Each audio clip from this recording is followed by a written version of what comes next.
From across Maryland, Virginia, and the District, this is Washington's 24-hour local news leader. News Channel 8's Live This Morning starts right now. Well, there's no fooling the American people, and some of them are mad about health care reform.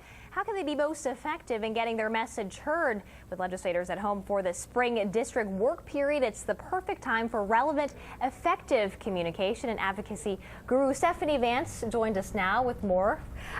Welcome. Well, good morning. You. Thanks for having me. All right. So with the passage of this health care reform bill, I know it's divided the nation, but how can people be effective in communicating, I guess, their frustrations to their lawmakers? Well, it definitely has been a bit of an issue, as I'm sure we've been hearing in the news about all of the threats and such. And, you know, on the one hand, I think it's good that people know what words like reconciliation and filibuster mean. But on the other hand, I want to make sure people are being really effective in their communications.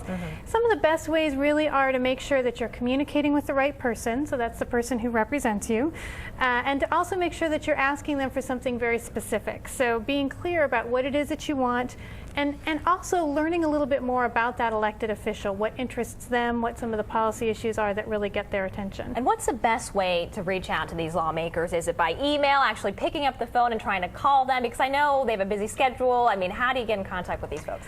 Well, you know, it's often difficult these days because getting into the phone lines has been a little bit crazy. They've all been running very busy. To me, it matters less which kind of way you choose to communicate with them and more what your message is, to make it a personal, thoughtful, relevant message. That said, you can do that via email, fax, or carrier pigeon. I don't care which one you use. And what type of information? You said to personalize, but what type of information should you include when you reach out to these folks? Personal stories are really critical, I think. You know, most elected officials want to hear from their constituents. They want to hear how policy issues are affecting them. And say that you want to go straight to the source. Say that you are in town, say that you aren't from the area, you're in town and trying to meet with your legislator. What's the first thing you should do, and how should you approach them? Well, very first thing, write down your invitation and fax or email it into the scheduler because they have to have it in writing. It's the only way it can get around the office to all the right people. Then follow up with several phone calls to see what you can get scheduled. And my main point, don't be disappointed staff person instead of the legislator, because the staff are critical to any advocacy effort. So actually be excited to meet with them. And say that you are extremely proactive. You actually want to go to a hearing and actually testify. Is that something that people can do? Is that a difficult thing to do? It can be, but if you've got some expertise on a particular issue, the committee is definitely going to want to hear your perspective. One great way to do that is to ask your legislator to ask the committee to see if you can testify. And you can always submit a statement if you don't actually testify in person. So that's something to keep in mind as well.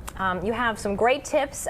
Can folks go online, get some more information? Absolutely. I hope they'll go to my website, which is advocacyguru.com.